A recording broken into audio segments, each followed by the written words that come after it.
Okay. If you have any questions for today's speaker, please post them in the chat box.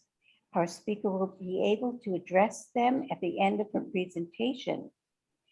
The audience is going to be muted during today's presentation. And we are very excited to have Dr. Sally Butzin as our speaker today. She is very much in demand throughout Florida because of her vast knowledge on education issues.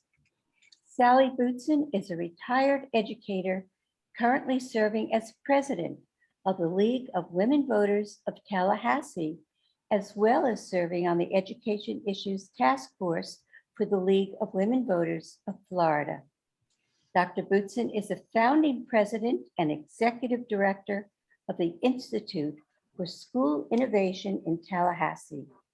Among many awards and recognitions, she was named Distinguished Educator by the Florida State University College of Education in 2008. Dr. Butzin has published widely in educational and technology journals. She is the author of Joyful Classrooms in an Age of Accountability, the Project Child Recipe for Success, which was published by Phi Delta Kappa in 2005. Her most recent book is Creating Joyful Classrooms, a positive response to testing and accountability in the elementary school, published by Rowman and Littlefield in 2018. She is a frequent guest columnist on education issues for the Tallahassee Democrat newspaper. The League opposes the expansion of private school vouchers with no transparency or accountability. Dr. Butzin will speak on an investigative report that reveals the operations of Step Up for Students, a private scholarship funding organization that manages and promotes Florida's expanding voucher program with little oversight. Thank you for speaking with us today, Dr. Butzin. Thank you, Jill, and thank you for inviting me. And I have to say, I'm looking at somebody named AR's screen of the beach, and I'm very jealous. It looks beautiful. Sarasota is a pretty place. I'm going to share my screen and get started on the presentation.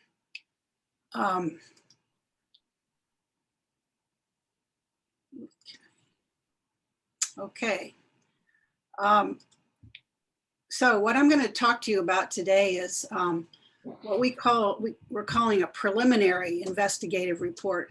And the reason it's preliminary is that we really hope that some organization, an investigative reporter or a news organization will take interest in this whole issue.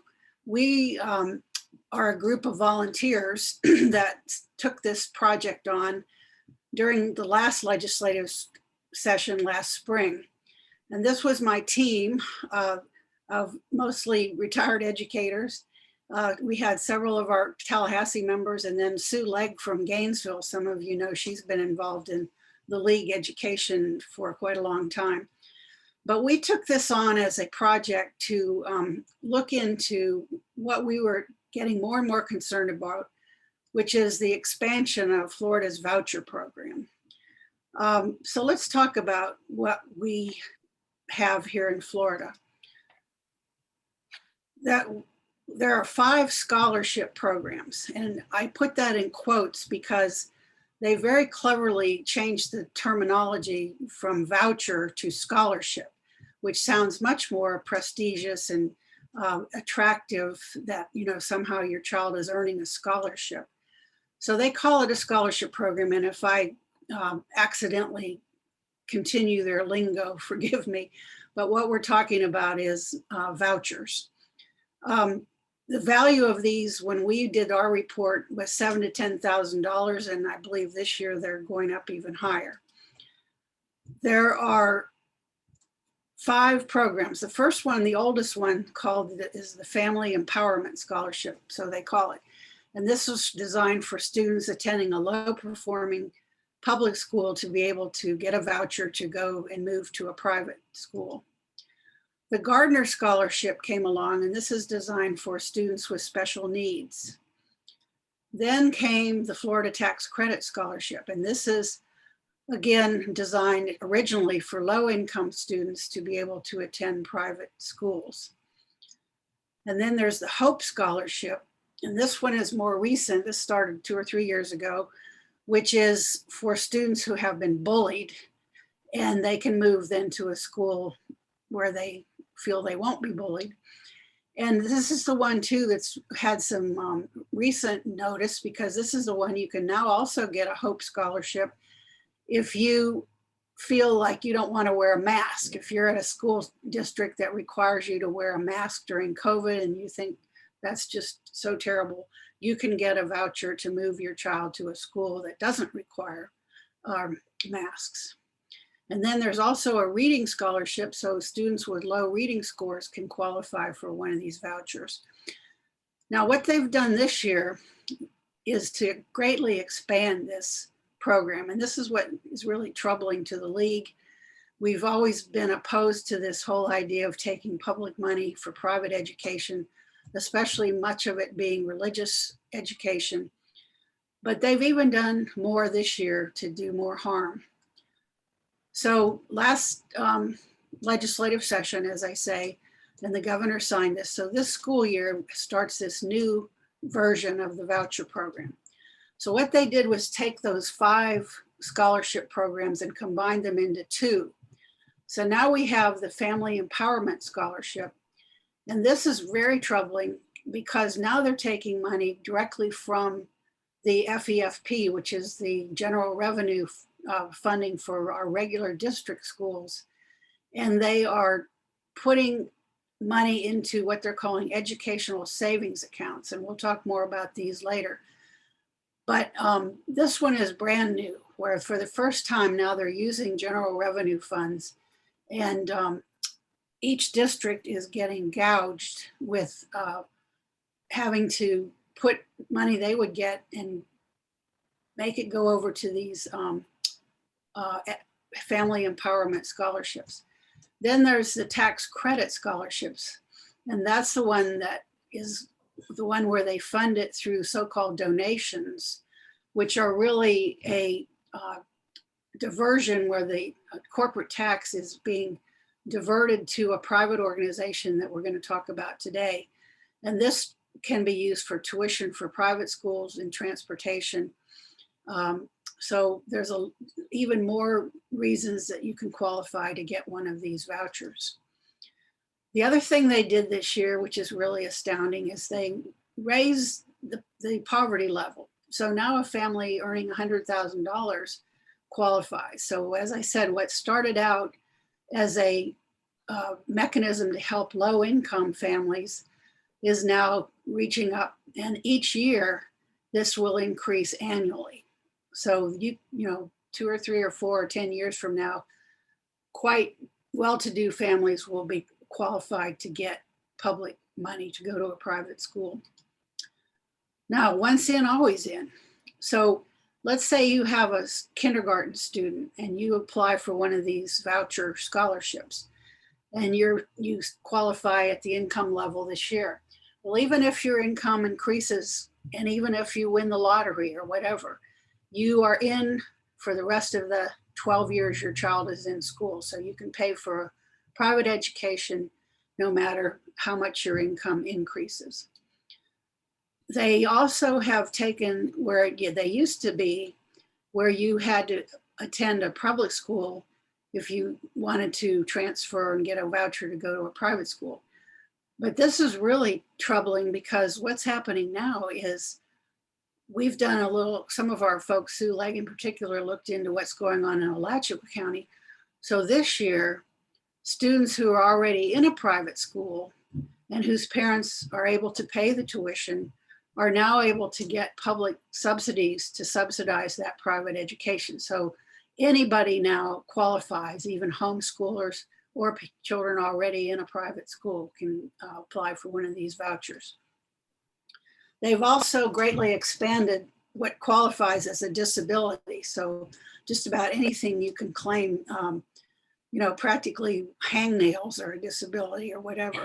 And they have also added siblings. So back to the kindergartner, if you have brothers and sisters in the family, they also can get a voucher no matter whether they have a disability or not.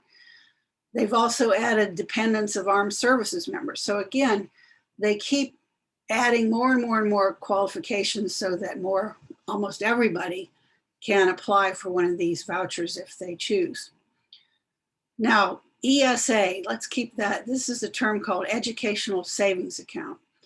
So in the new scholarship program that's funded by General Revenue, the recipient gets a savings account, and that is like a debit card. So they can spend it on all kinds of things, whatever they choose, on a so-called approved list. But here's something really amazing, that if they don't spend their whole $10,000 on whatever they're spending it on, they can roll that over into a college savings account. So again, take our kindergartner going all the way through high school. By the time they're in 12th grade and ready to graduate, they've got a very nice chunk of change at the taxpayer's expense. Now, another thing they've done to make it even easier for these SFOs, Scholarship Funding Organization, to do their thing with little oversight. They used to be required to have an annual audit of their operations and their finances, but they complained that this was just so hard on them. So the legislature graciously said, well, we're going to make it so you only have to have an audit every 3 years. And then they also raised the administrative fees. So every voucher that's given out, these scholarship funding organization, the main one we're going to talk about, gets 2.5% and sometimes 3% of every dollar, every scholarship or voucher awarded. The other thing the legislature did to help out their buddies is the corporate so-called donors are now confidential. So you'll see in our report where we discovered who's funding these things through these tax credits, but now we won't know because it's now in law that they're confidential. Now, let's talk about Scholarship Funding Organization. This is a really amazing and very clever and smart operation that the legislature created 20 years ago when they started all this parent choice business. Step Up for Students is the name of the SFO that handles 99% of the vouchers in Florida. And there's a little tiny other group that gets 1% of the business, but the big one is Step Up for Students. And they, as I said, they take an administrative fee. And in 2020, we calculated that's about $21 million out of the voucher funds that goes directly to Step Up for their own administrative and marketing purposes. So this is where they are headquartered. I happen to have a friend over in Jacksonville, and I went over to visit, and I tracked down the address for Step Up for Students and took this picture. And Sue Legg, one of our task force members, said, well, you know, Sally, you just show that picture and that kind of says it all. So we are talking about a big, big operation. Let's take a look at who this is. And hardly anybody knows about it. Even my friends and colleagues in education, I'll say, have you ever heard of Step Up for Students? No, never heard of it. Well, it was founded, as I say, about 20 years ago when Jeb Bush was governor. And John Kirtley is a billionaire from Tampa and tight with Jeb.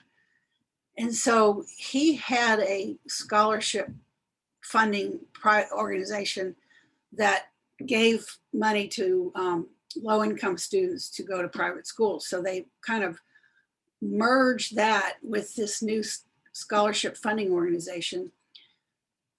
And they created this organization called Step Up for Students. And in 2020, less than 20 years after it was founded, it is rated as the 21st largest charity. And again, I put that in quotes by Forbes. Now we're talking huge here. The top 20 are people like, are groups like the American Cancer Society, really huge, United Way, big operation. So Step Up for Students is now right up there with the big guys. When we looked at their 2019 financial statements, they had almost $700 million in assets. And I would add, remember, this is mostly all public money that's being diverted over to them. And this year, I doubt if we'll even be able to see the financial statements, but I hope somebody will. Now that it's grown even exponentially, you can only imagine how much they're getting now. And as I say, their big headquarters is in Jacksonville, and they have an affiliate near you guys in Clearwater. Big operation. And here again, remember, this is from the 2019 audit, so it's even growing more now. But when we looked into it, they had 265 employees, an $18 million payroll. Their president, Doug Tuttle, who's still the president, has a very generous salary for a nonprofit. In fact, they have 11 of their key employees are making six-figure salaries. And they have a board with corporate and political affiliations. You might not be surprised. They have several former legislators on their board, and one of our US congressmen up here in North Florida who serves Tallahassee, named Al Lawson, is on their board. So I need to ask him sometime what he's doing. But anyway, these people are well connected, and it's a big operation. One of the things that I find very clever and smart, the way they've done this, and by they, I mean mostly, I know we're nonpartisan, but we're talking mostly all the Republican are pushing this privatization, and starting with Jeb Bush. And it's, it's morphing into other states. So we started it all, but it's going, Arizona's huge, and now Parent Choice, and Texas, and all the other ones that you hear about that are also doing voter suppression. They're big on private school vouchers. So as I said, they cleverly call them scholarships. And then they talk about donations, that Step Up is getting all these donations. But these are not donations as we would think, coming out of their profits or out of their operating budget. No, these are taxes that should be going to the state, which are diverted over to Step Up for Students to use for these vouchers. And then to call it a charity is really a stretch, because in our investigation, clearly what they're doing, they're a money management marketing firm promoting and making money on this whole program. So they get their money from tax credits. And these are the ones we found the biggest funder when we could get the information, which, as I said, is now hidden, was the liquor industry. Is a huge funder of these vouchers. So corporate income tax can be diverted to this organization. Liquor, wine, and malt beverage taxes can be diverted. Gas and oil production can be diverted. Insurance premium tax.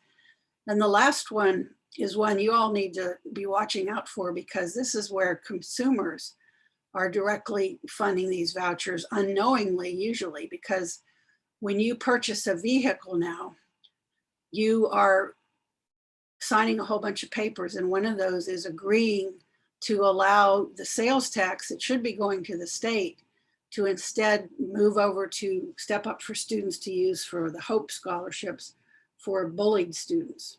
And it sounds very good, like, oh yes, I want to help these kids that are bullied, but it's really not what it seems. So by our calculations, in the 20 years that this operation has been going, $3 billion has been diverted to Step Up for Students, rather than going into the general revenue funds to fund our government and our public schools. And as I said, we found the major contributor back when the information was available is insurance, alcohol, the big time. Some, the major industries, you're not surprised, but you can see they've diverted a lot of their taxes that they owed the state have been diverted, excuse me. So here's some notable names. I was sorry to see Skechers on there because I really like Skechers shoes, but you can see that why the corporate people wanted their donations or their tax credits hidden now, because it's bad press. And they got into some trouble when it was discovered that many of these voucher schools, private schools, discriminate against gay and lesbian and LGBTQ students. So they were getting some bad press. So now it's hidden, so we don't know. So there were 250 donors. And again, the last year they're listed, now we don't know, and we won't know because the legislature has kept it hidden from us. So this is Step Up. If you look around, sometimes if you go past a private school, you'll see these cute little cartoon figures. This is their logo. This is their marketing that they do on, especially on social media. They do webinars, and I've attended one of them, and they're very sophisticated. They have an army of consultants who will help parents apply for the vouchers and help them along the way if they need certain information. One of the things they're really good at is legislation and giving testimony and having rallies up here in Tallahassee to convince the legislature to expand this program and keep it going. This is really what intrigued me, because I'm part of a group up here called the Lobby Corps for the League. And we go to the Capitol during legislative session, and we give testimony and we observe what's going on.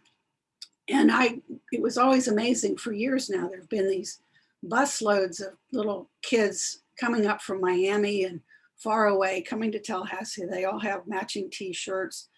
They're out on the lawn of the Capitol having box lunches. And I'm thinking to myself, wait a minute, these are supposed to be low-income students. How are they getting up here to Tallahassee like this? Well, this is all paid for by Step Up. And they have these kids given these written testimony and, just getting up to the legislature and saying, oh, I love my private school. I'm finally getting straight A's. And the legislators sit up there and beam, we're doing such a lovely thing for these kids. But it's all just so canned and orchestrated that it's very suspicious. Now, the other thing, of course, as you might not be surprised, they're giving campaign contributions through their board members and through their PACs that they have. And they also now are getting into the business. And here's something I wish somebody could look into is who's making money on all these materials, because with these educational savings accounts, it's not just money that you spend for the tuition, but you also have a free reign of supplies, materials, computers. You can have any number of things that you can spend this money on. And Step Up conveniently has a link on their website to all these vendors. So if you're in the market for some workbooks or some new computers or whatever you think you might need for your student, you have access through the Step Up website. And then they also do the corporate marketing, and they're out there, with their legions of salespeople going to the corporations and the businesses and convincing them that they really should be supporting this program because they're helping these kids.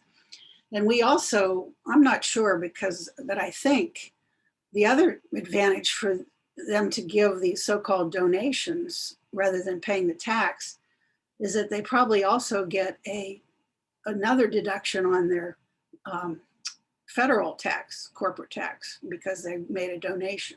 Even though it's not a donation, it's just a tax diversion.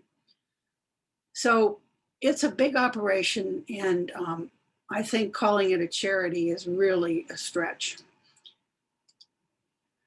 When we would go up to the Capitol and we'd hear the legislators who are promoting this, and one of the key legislators is from Miami, and his name is Manny Diaz. And this is not the Miami football coach. There's another Manny Diaz Jr. who is really the architect of this now up in the legislature.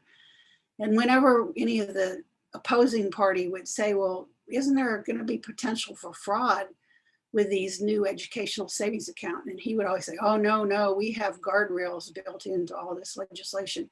And this is a huge piece of legislation, pages and pages and pages. So we look through it all, and if there are guardrails in there, we say they're made of toothpicks, because it's hard to see what kind of oversight is going on. Keep in mind, the Department of Education completely washes its hands, because their whole thing is this is private. It's up to the parents to control things. We have nothing to do with it. So the only thing that's keeping this on track is the audits, which are now over only every 3 years. So again, it's a huge operation, and it's getting bigger, because remember, this data that I'm sharing with you is about a year or two old, because that's the last time we could get the records. So at the time, there's more than 1,800 private schools, and more than half of them are religious, and they're mostly Christian schools or parochial schools. Over 1 million scholarships or vouchers have been awarded since this program started. So there's a lot of kids out there. It's still, compared to how many are in the traditional public schools, it's still not, huge, but growing. And keep in mind, don't get this confused with charter schools. Charter schools is a whole nother issue, because charter schools are technically public schools that the taxpayers are paying for. But this is a whole nother realm of private schools with no oversight or accountability. So what Step Up is supposed to be doing, and we couldn't see evidence that anybody's really caring if they're doing it or not, they're supposed to be monitoring for income eligibility to make sure that the income level is being adhered to if you're applying for one of these vouchers. Again, now this new ESA, Educational Saving Account debit card deal, who's monitoring to make sure they're not spending it on trips to Disney, calling it a field trip and things like that? We don't know yet, because this is brand new, but hopefully somebody is monitoring to see that these parents are spending it on actual educational issues and materials. The legislation requires that schools of a certain size, private schools, are supposed to be giving a norm reference test, because of course these private schools don't have to take any of the state tests that all the other schools have to. And so they're supposed to be giving this nationally normed test and providing the data to a university. But it's questionable, again, is somebody actually doing that? And what if they don't do it? What are the ramifications? And also, who's monitoring for enrollment requirements? And are the schools that were discriminating against certain students or not taking kids with special needs? Does anybody care about that? We don't know. So their whole argument is this parent choice argument. It's up to the parents. Department of Education has nothing to do with it. And parents will make the right decision. Now, wouldn't that be nice if that were true? And I always want to say to them, why do we have millions of kids in foster care and abused? Not all parents are capable of making these wonderful choices, and many of them making not good choices. But the parents are supposed to be monitoring, what are the teacher qualifications? Many of these schools don't have certified teachers. In fact, most of the schools that receive these voucher students are little mom and pop kind of schools. We're not talking about the big prestigious college prep private schools. They're not accepting the voucher kids. Although now, I guess, if you're already in one of those schools, you can get a voucher to supplement what you're already paying in tuition. But a lot of these schools are just springing up in basements of churches, and anybody can be a teacher there. What are they teaching? What is their curriculum? We've seen some horror stories, especially in the areas of science, really misguided, inappropriate, incorrect information being taught. What are the learning outcomes? How do we know these kids are learning anything. And there have been reports of students who leave one of these private voucher schools and come back to the district school. They are way behind and really struggling because they haven't been learning anything. What are their discipline policies? How are they treating these kids? You know, are they locking them in closets? Are they using corporal punishment? Who knows? Again, it's just up to parent choice. Are they discriminating? One of the things that we're seeing the trend in Florida and these other states that are going this direction, our schools are becoming more and more resegregated. People want to go to schools where their own people are. And so we're becoming even more isolated and segregated in our school system. And what about safety and security? Of course, the public schools, you know, have to comply with health standards and fire and safety and so on. And we don't know anything about these private schools that we're sending our money to. And students with special needs really are getting hurt in these schools. They just don't have the, you know, especially the trained staff and the qualifications to deal with kids that do have learning disabilities or whatever that need special help. So typically what happens is those kids are pushed back into the district school, and then they're kind of the dumping ground for them to take care of them. That's the academic problems, but again, we're talking about our money, even though it's technically they call it a donation. It's still our money that should be going to fund our government. Well, we don't know. Since 2019, now it's hidden. So who knows who's funding all this stuff?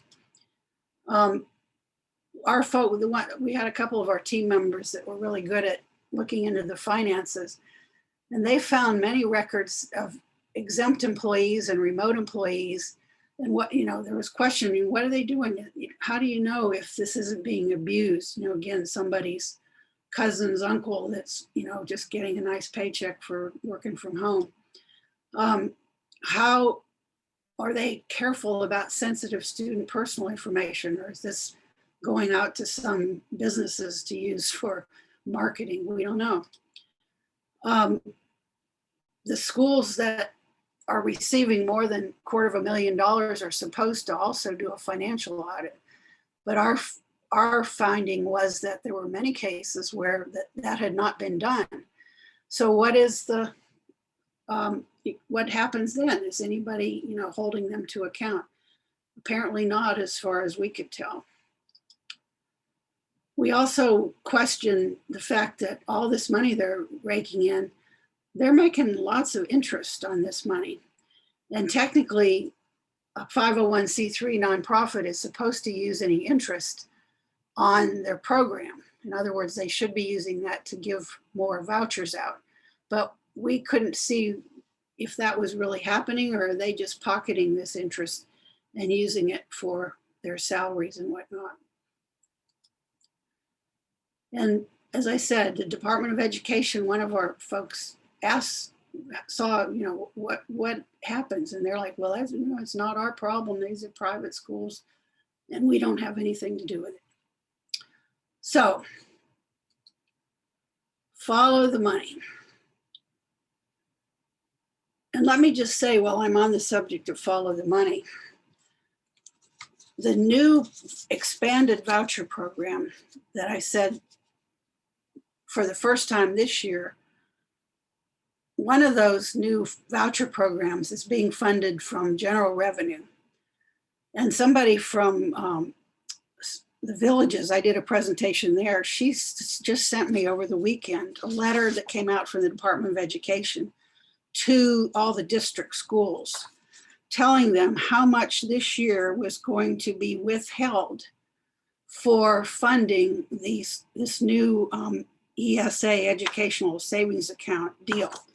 And I looked up Sarasota County, you're getting dinged for 18 million plus, 18,662,370.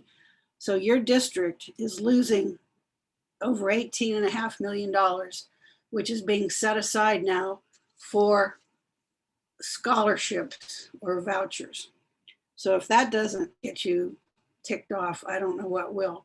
So we're now not only talking about the corporate tax credit that's funded, that's going through Step Up for Students, but now they're also taking money out of the district funds to support this program. And I need to find out whether that money goes to Step Up, but I think it does, because they are the ones that are doing the scholarship funding. John Kirtley, as I said, the guy from Tampa who started this whole thing, he just last year in 2020 had a $1.4 million PAC, which is a political action committee that gives campaign donations. So these guys are very influential up in the legislature.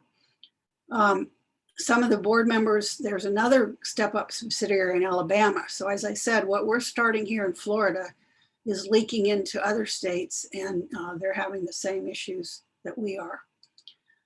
This is the guy I told you about that is pushing these guardrails, so he says. Well, he has his own PAC, giving lots of money out to his fellow legislators to make sure they line up with the same parent choice philosophy. And Manny Diaz Jr. also has tremendous conflicts himself in that he is an employee of one of these large for-profit charter school companies. So these guys have a lot of conflicts of interest, but apparently it's all entirely legal.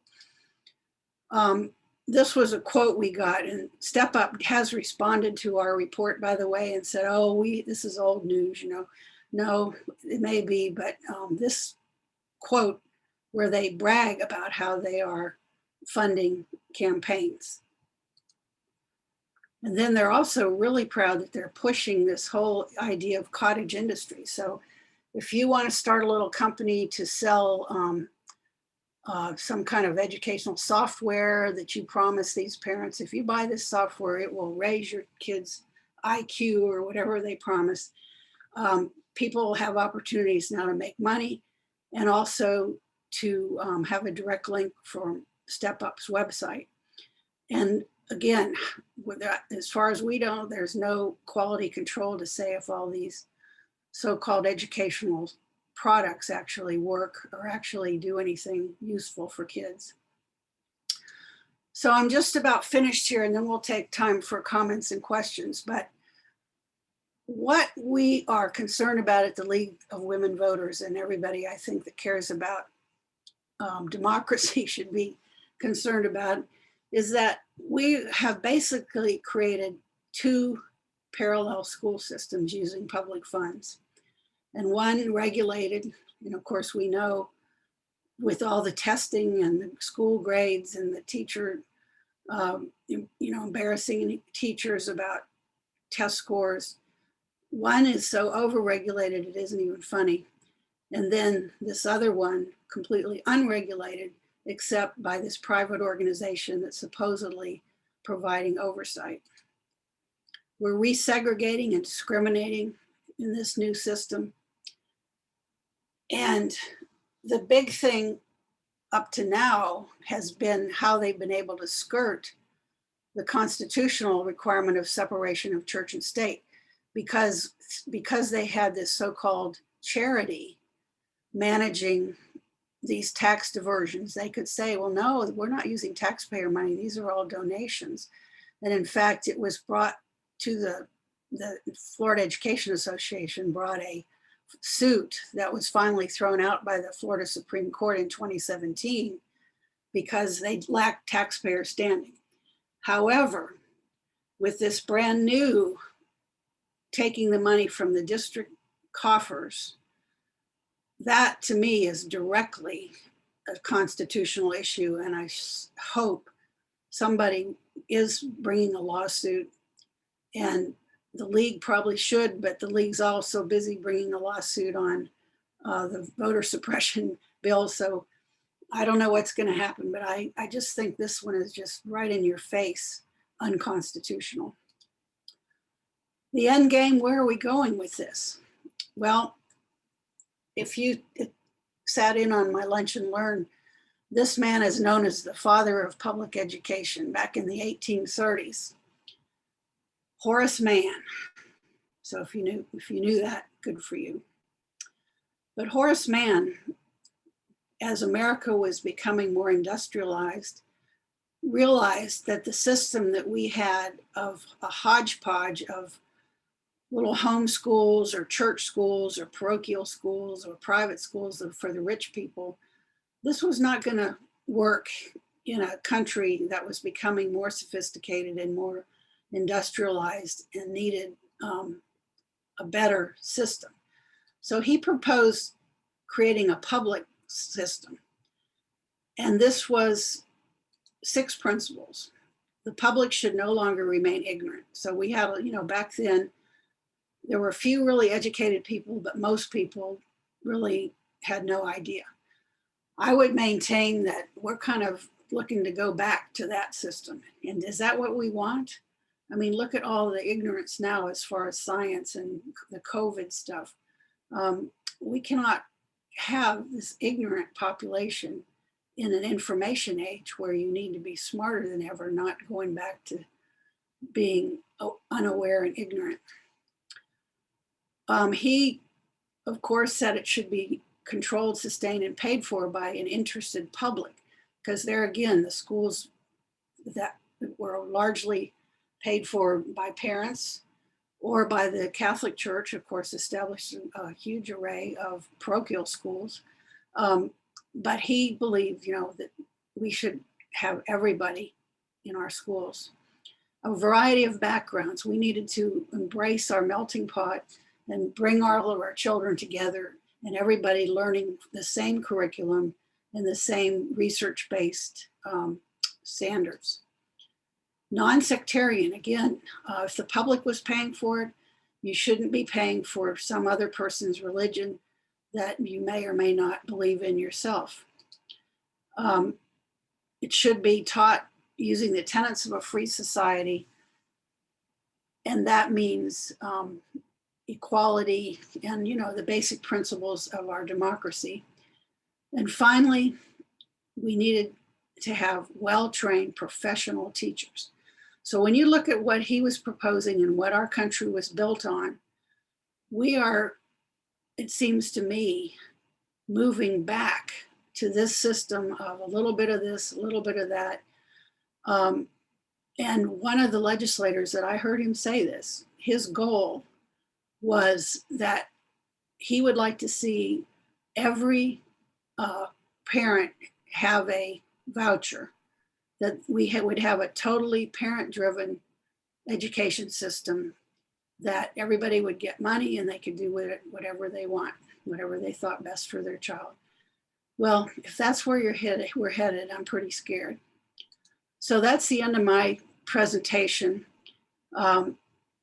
Feel free, there's my email. I'm happy to do this presentation wherever I'm asked, and I thank you for asking me, because I think most people are just totally unaware of what is happening in our education system.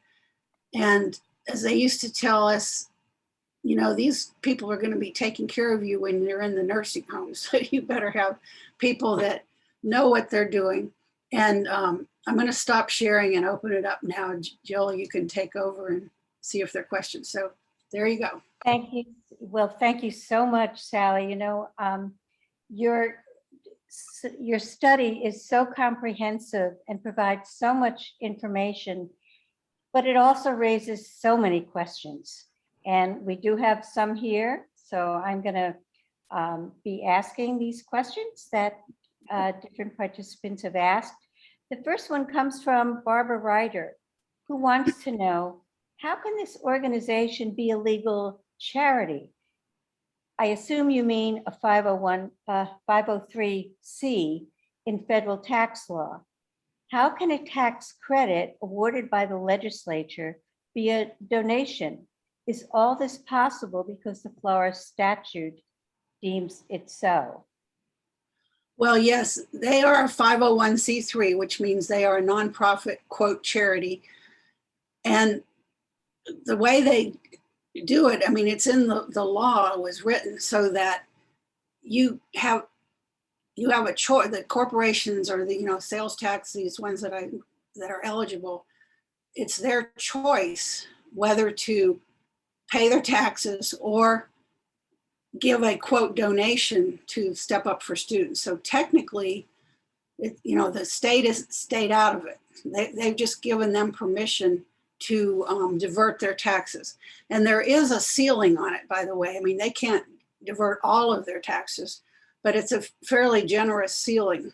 So that's how they get around it, is that technically, they're not affiliated with the state at all. And as I said, the Department of Education completely has said, we have no oversight. It's all private. So they've just deemed it all private, and that's how they get away with it. Okay, and here's a question from Margaret Bryant. Dr. Butzin, your investigation of a scam is so necessary and shocking. You mentioned hoping it would spur a fuller investigation by another source, such as a reporter. So I'm wondering if you've contacted the Tampa Bay Times. I'm thinking of Kirby Wilson at that newspaper, who does good work covering Tallahassee and other legislative actions. Thanks again for you and your team's wonderful work. Thank you. Yes, I have. By the way, the full report is available on the State League website. And Jill, I'll send you a link to that afterward and you can get that out. But yes, I've sent information and a press release and everything to the Tampa Bay Times and the Miami Herald, and some of our Orlando people have been in touch with folks at the Orlando Sentinel. The WFSU, our public radio, did do a little piece on it here in Tallahassee, which I think went statewide. And Forbes actually did a piece on our report. So it's gotten out there to some degree. I even sent it out to 60 Minutes, but never heard anything. And then somebody said, send it to Rachel Maddow. So I need to try that too. But I do agree that, this is just the tip of the iceberg.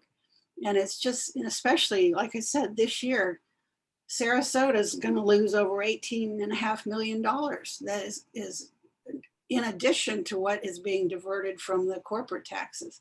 So it's really just you call it a scam, I guess I would probably agree. Although it's all entirely legal. That's what's, in fact, one of my first slides, I said it really is a money laundering operation. But then I was reminded, no, it's not money laundering because what they're doing is entirely legal.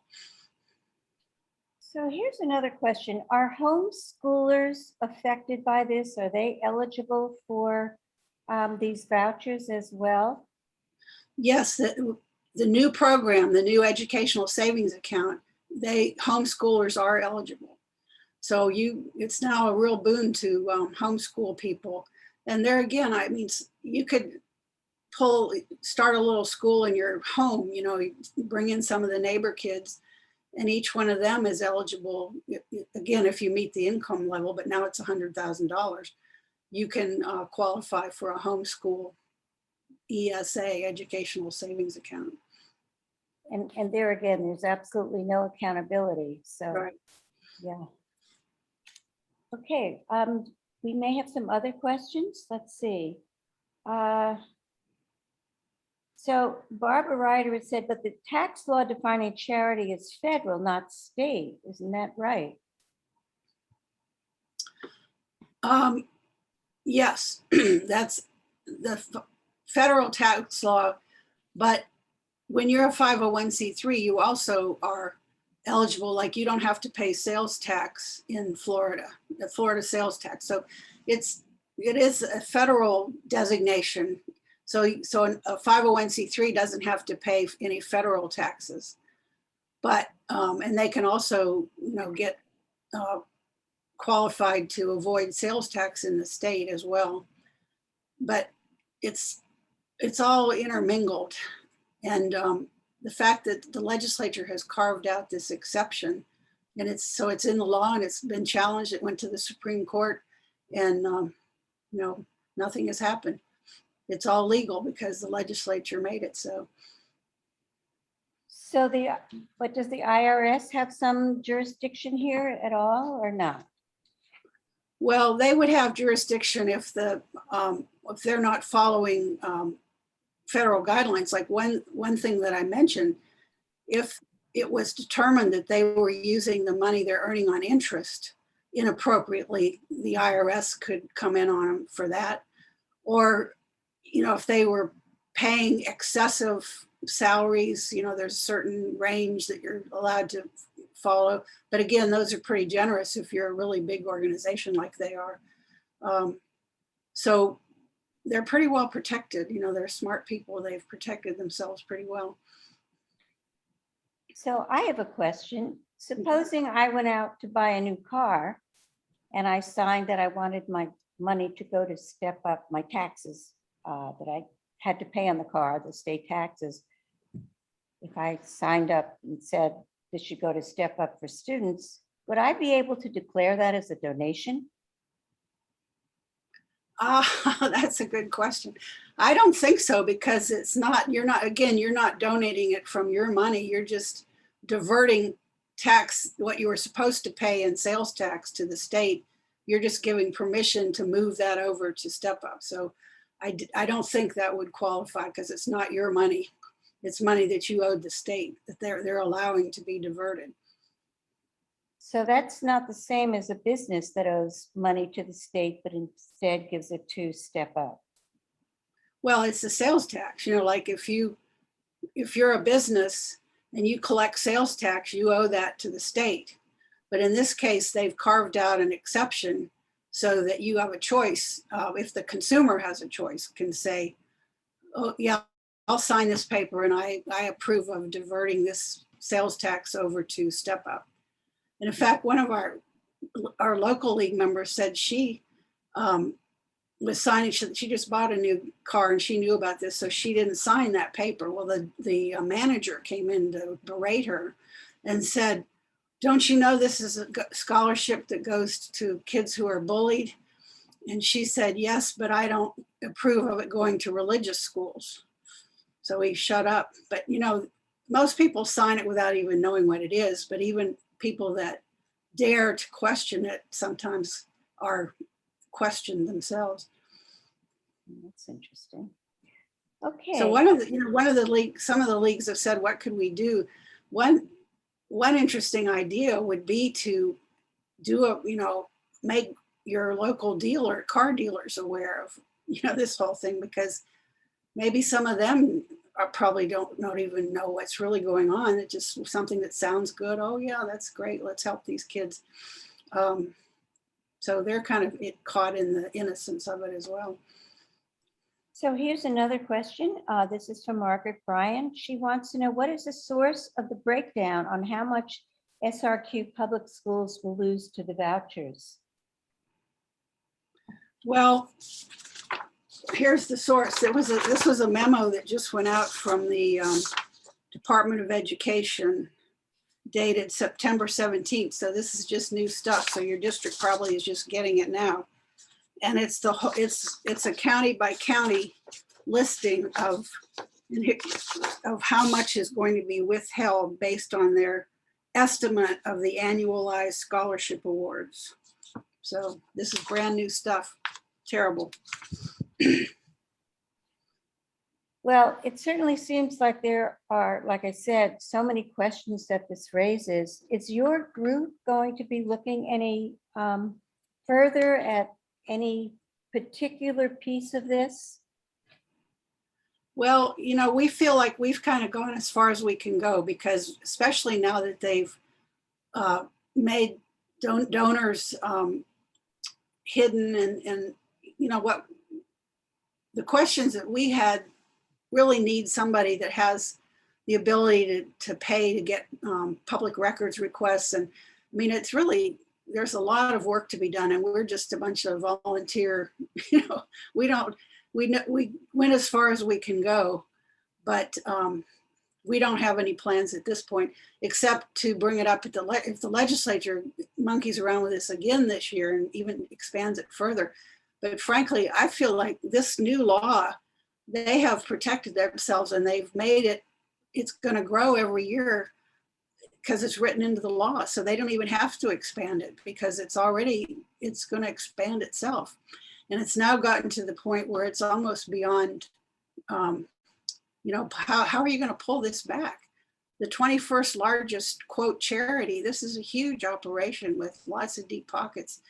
And we've gone as far as we can go, but why don't you guys do something? You got anybody that wants to do some research? I would love to have you take it on. Well, let's see what we can do. There's one more question here from Janet Davis. She would like to know how much is being withheld in Manatee County? Okay, let me see. Well, you have to add this up, but it's looks like about 16 million. Yeah, 6,990,000 plus 7 million, because there's two. There's the McKay scholarships and the family empowerment, which are both the ones that are getting the educational savings account. So Manatee looks like about 16 million off the top of my head.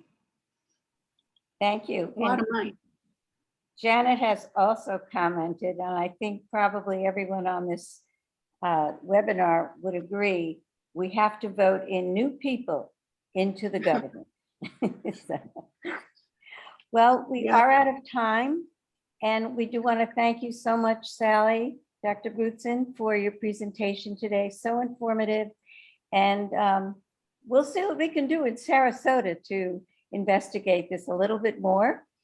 And just a reminder to everybody that this will be posted on the Sarasota League website. There will be a recording of this along with Dr. Butzin's slides. And we will also have a link to Dr. Butzin and her team's paper on this. Thank you again, everybody. Thank you for having me. And all right, let's work together on this. Thank you. Okay, Bye. thank you. Bye now.